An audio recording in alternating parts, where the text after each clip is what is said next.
Okay, here's walking in from the front door. Some nice wood treads, vaulted ceiling or cathedral ceiling in here, and that's the master up there with double doors like you like. Downstairs you can see the hardwoods throughout. This is the office. It doesn't have glass doors, but easily they could be added. Nice wainscoting on the walls. It's got the crown molding in there and a kind of a neat dark ceiling. I know Daniel probably won't like that, but and then you can look this way, straight ahead.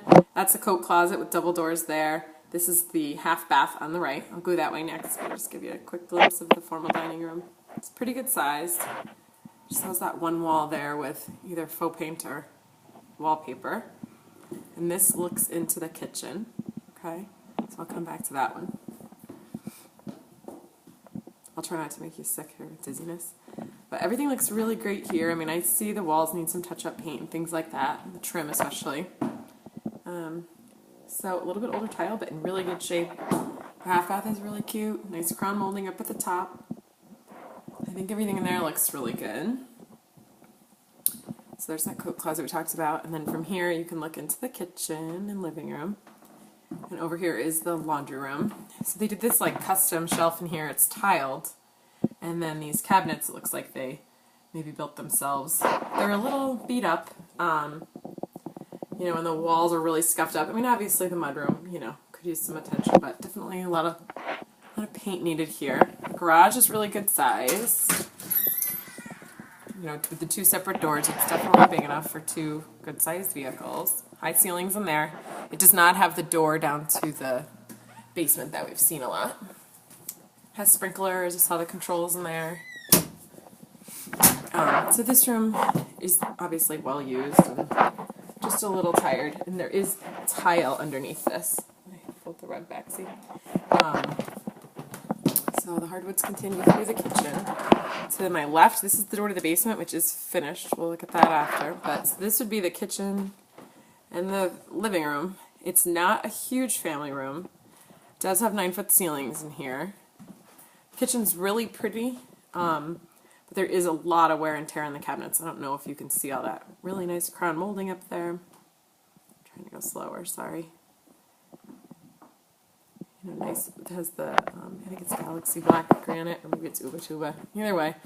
Cooktop, GE profile, but see how like this door is pretty beat up and kind of hanging a little.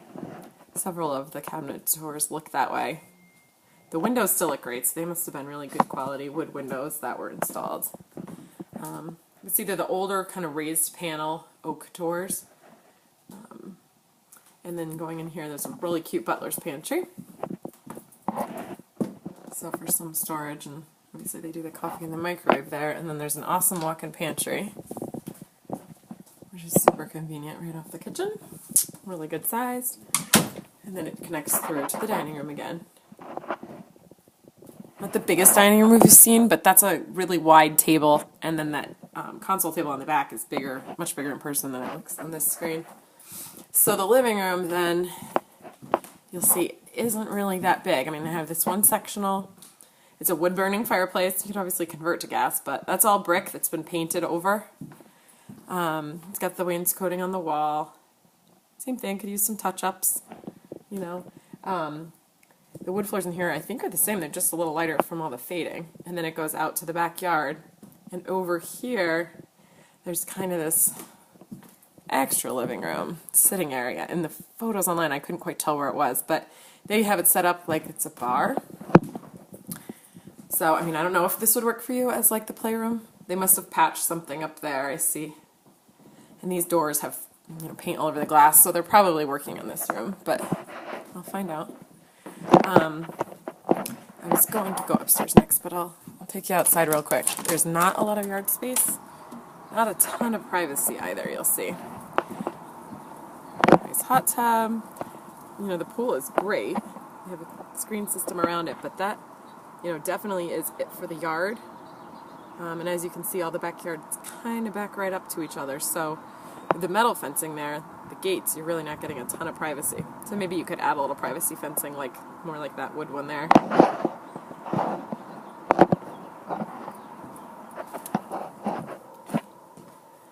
Alright.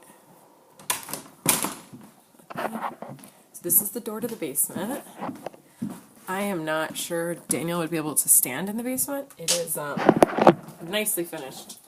But I can touch the ceiling when I have heels on today, but I can see if I have something in the car to measure, but I can definitely touch that with my arm stretched out. So I am thinking it would be a little tough. It seems to get a little lower just right here where this is, but I mean, awesome playroom. They got a little craft room in here. And then they have a kind of more comfortable family room over here, you know, which is really nicely done. And then the unfinished space and workshop back here. Looks like they replaced the furnace at some point. And the water heater looks newer. It's gas. Supervision. Really large electric panels, probably 300 amps. Some extra storage. But overall, pretty low ceilings, unfortunately, especially here with the drop, which maybe you'd replace that with sheetrock and, you know, it would be higher, but that would be some money to do that.